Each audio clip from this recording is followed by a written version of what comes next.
आज supreme court में बंगाल सरकार की खूब फजीहत हुई। खासकर अस्पताल पर हुए हमले और अस्पताल के प्रिंसिपल पर मेहरबानी को लेकर सुप्रीम कोर्ट में सवाल उठे। इस पर अब बंगाल सरकार डैमेज कंट्रोल में जुट गई।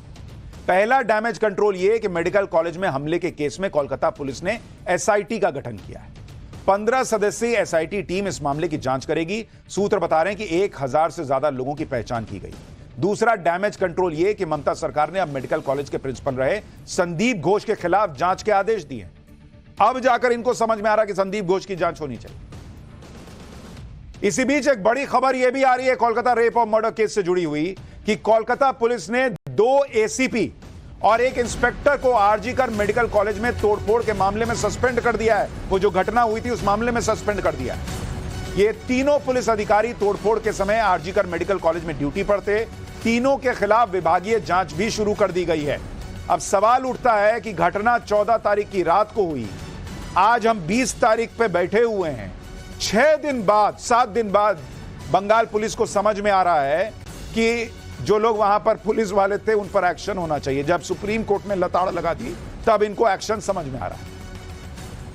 मेडिकल कॉलेज के प्रिंसिपल को लेकर भी सवाल इसलिए उठ रहे हैं क्योंकि घटना के बाद प्रिंसिपल पर तुरंत कोई एक्शन नहीं था।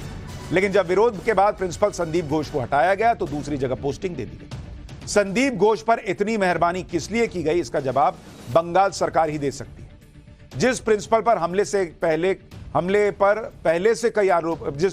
पहले से कई आरोप लगे हैं, जिसके रहते एक ट्रेनी डॉक्टर का रेप और मर्डर हो जाता है, उसको हटाया जाता है तो छात्रों के प्रदर्शन की वजह से। यानी अगर सरकार की चलती तो शायद आज भी संदीप घोष आरजीकर मेडिकल कॉलेज का प्रिंसिपल होता। पहले कलकत्ता हाईकोर्ट ने संदीप घोष को लेकर सरकार को फटकार लगाई, जिसके बाद संदीप घोष को छुट्टी पर भेज दिया गया और सीबीआई ने संदीप घोष से पूछताछ शुरू कर दी। आज सुप्रीम कोर्ट ने भी संदीप घोष को लेकर तीखे सवाल पूछे। यानी जो संदीप घोष पहले कहीं सीन में नहीं थे वो अब जांच के दायरे में लगातार बने हुए। सीबीआई का शिकंजा संदीप घोष पर कसता जा रहा है। अब जब संदीप घोष को लेकर बंगाल सरकार फंसती दिख रही है तो अलग अलग तरीके से संदीप घोष की जांच हो रही है। बंगाल सरकार ने संदीप घोष के खिलाफ एसआईटी का गठन किया, पहले क्यों नहीं किया? संदीप घोष पर आर्थिक अनियमितताओं का आरोप है, पहले नहीं समझ में आ रहा था। 2021 से अब तक संदीप घोष के कार्यकाल की जांच होगी। 21 से लेकर अभी 24 तक सोए हुए थे। अब सुप्रीम कोर्ट की लताड़ के बाद समझ में आ रहा कि 21 से जांच करा लेते हैं। एसआईटी को आईजी रैंक के अधिकारी लीड करेंगे, 3 आईपीएस होंगे। 1 महीने के अंदर एसआईटी को अपनी पहली रिपोर्ट देनी होगी। कोलकाता पुलिस ने भी संदीप घोष के खिलाफ केस दर्ज किया है। अब समझ में आ रहा कि केस दर्ज करना था। प्रिवेंशन ऑफ करप्शन एक्ट 1988 के तहत केस दर्ज हुआ है। अब इस पर पब्लिक नहीं पूछेगी कि चीचा लेदर हो रही है तो लीपापोती कर रहे हैं। सवाल खड़े हो रहे हैं कि सीबीआई की पूछताछ के बाद ही संदीप घोष पर बंगाल सरकार सख्त क्यों हुई? एसआईटी का गठन कर दिया, कोलकाता पुलिस ने भी केस दर्ज किया। लोग तो यह भी सवाल पूछ रहे हैं कि क्या संदीप घोष को सीबीआई से बचाने की कोशिश हो रही है, क्योंकि इसी तरह से शेख शाहजहां के मामले में भी हुआ था। संदेश खाली के आरोपी शेख शाहजहां को पहले तो गिरफ्तार नहीं कर पाई बंगाल पुलिस। कोर्ट की फटकार के बाद गिरफ्तार हुआ तो सीबीआई को सौंपने में देरी की। अब क्या उसी तरह से संदीप घोष के मामले में भी होने वाला है? सीबीआई की जांच से संदीप घोष को बचाने के लिए कोलकाता पुलिस पहले ही गिरफ्तार करने वाली है क्या? इस तरह की बातें लोग पूछ रहे हैं। और ये सारे सवाल इसलिए उठ रहे हैं क्योंकि संदीप घोष पर काफी पहले से आरोप लगते रहे। संदीप घोष 2021 में आरजीकर मेडिकल कॉलेज में प्रिंसिपल नियुक्त हुए थे और उसके बाद से संदीप घोष पर कई बार आरोप लग चुके हैं। संदीप घोष के पुराने साथियों और आरजीकर मेडिकल कॉलेज के पूर्व कर्मचारियों ने जो आरोप लगाए हैं वो हैरान करने वाले। संदीप घोष माफिया स्टाइल में काम करता था, इस आदमी पर आरोप लगा रहे हैं लोग। अस्पताल के हर काम में 20% कमीशन लेता था, जूनियर छात्रों को शराब पिलाता था, फिर उन्हीं छात्रों से आंदोलन करवाता था। अभी तक लोग संदीप घोष के बारे में बोलने से बच रहे हैं, लेकिन संदीप घोष के सीबीआई जांच के दायरे में आने के बाद से लोग अब खुलकर बोल रहे हैं। आरजीकर मेडिकल कॉलेज के पूर्व डिप्टी सुपरिटेंडेंट अख्तर अली ने संदीप घोष पर बेहद संगीन आरोप लगाए। सुनिए अख्तर अली को, फिर आगे की बात बताता हूं। वो बहुत ही करप्टेड आदमी है। वो आरजीकर मेडिकल कॉलेज में स्टूडेंट लोगों को फेल कराना, टेंडर ऑर्डर दे करके 20% कमीशन लेना और ये हॉस्टल वगैरह अलॉटमेंट में पैसा लेना और स्टाफ सिलेक्शन कमीशन, मतलब आरजीकर में जो भी काम होता था, पोस्टिंग हो, ट्रांसफर हो, हाउस स्टाफशिप हो, सब जगह वो पैसा खाते थे। सिर्फ यही नहीं, गेस्ट हाउस में जूनियर जो स्टूडेंट है उन लोगों को बैठ करके शराब वगैरह पिलाते थे और उन स्टूडेंट लोगों से आंदोलन भी करवाते थे। मतलब एक माफिया राजा बोल सकते हैं। मैंने अपनी पूरे कैरियर में इतना गंदा इंसान नहीं देखा। यानी संदीप घोष इस पूरे मामले में बुरी तरह से घिरते जा रहा है। पूर्व कर्मचारियों के अलावा सीबीआई की जांच में भी ऐसी बातें सामने आ रही हैं जो संदीप घोष की मुश्किलें बढ़ा सकती हैं।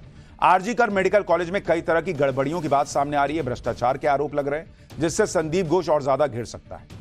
सवाल यह है कि क्या इसी तरह से 14 अगस्त की रात को आरजी कर मेडिकल कॉलेज पर हमला किया गया था, जिससे क्राइम सीन खराब हो और सबूत मिटाए जा सके। और हमले के दौरान जो गुंडे आए थे वो भीड़ को सेमिनार हॉल जाने के लिए कह रहे थे। आप खुद सुनिए।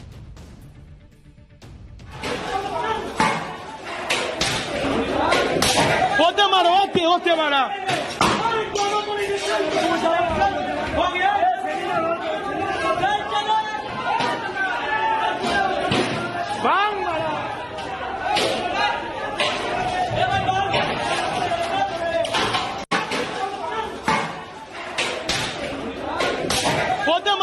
होते मारा। भीड़ को सेमिनार हॉल की तरफ जाने के लिए कहने का क्या मतलब था, जबकि वो क्राइम सीन है और वहां पूरी सुरक्षा थी। इस घटना की कड़ियां आप जोड़ेंगे तो हैरान रह जाएंगे।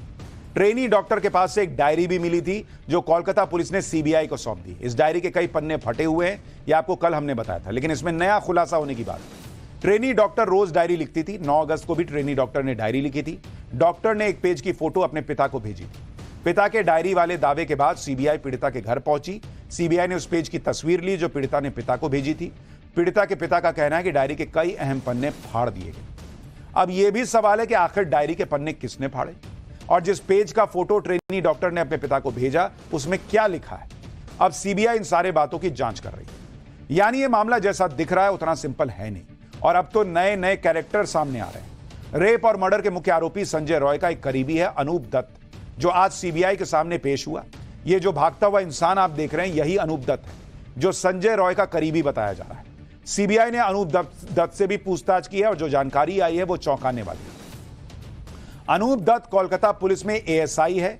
घटना वाली रात संजय ने अनूप को 7 बार फोन किया था। सीबीआई पता कर रही है कि दोनों के बीच क्या बात हुई। क्या संजय रॉय ने अनूप को घटना के बारे में बताया था? क्या अनूप को पता था कि संजय ऐसा करने वाला है?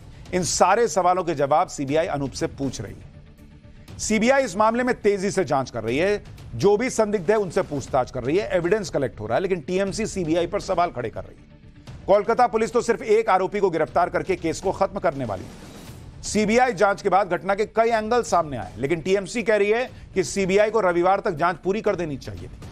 टीएमसी नेताओं का कहना है कि कोलकाता पुलिस ने जो आरोपी पकड़ा है उसके खिलाफ चार्जशीट दाखिल करके सीबीआई केस कंप्लीट क्यों नहीं कर रही है। सुनिए कुणाल घोष को, टीएमसी नेता को। संडे के अंदर ये क्लोज होना चाहिए था।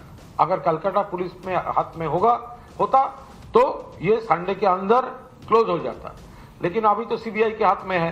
डेडलाइन क्रॉस कर गया। आज कल परसों हम लोग जानता नहीं है ये क्या करेगा। वो जो 1 person arrested bye Kolkata police and Kolkata police has done their job. तो वो जब कोर्ट में फिर से प्रोड्यूस होगा तो वहीं पर चार्जशीट दे दीजिए, कंप्लीट कर दीजिए और कस्टडी ट्रायल मांग लीजिए और उस फर्दर इन्वेस्टिगेशन के प्रेयर दे दीजिए। तो कंप्लीट करना होगा। मैं तो बस इतनी सी बात कहता हूं, जो टीएमसी के नेता कह रहे हैं Kolkata police has done it's job, वो सारे लोग जाते और आज सुप्रीम कोर्ट को बताते कि my Lord Kolkata police has done it's job. फिर जो इतना लंबा चौड़ा सुप्रीम कोर्ट ने सुनाया वो नहीं सुनना पड़ता। वहां क्यों नहीं बोल पाए Kolkata police has done it's job? और इतनी क्या हड़बड़ी है कि चार्जशीट बस इसी आदमी पे दाखिल हो और जांच क्यों नहीं होनी चाहिए? कोलकाता रेप और मर्डर कांड के विरोध में अब बड़ी बड़ी हस्तियां सामने आ रही। बंगाली फिल्म और टीवी एक्टर एक्ट्रेस पहले ही प्रोटेस्ट कर चुके हैं। बॉलीवुड के कई बड़े चेहरे कोलकाता रेप और मर्डर का विरोध कर चुके हैं।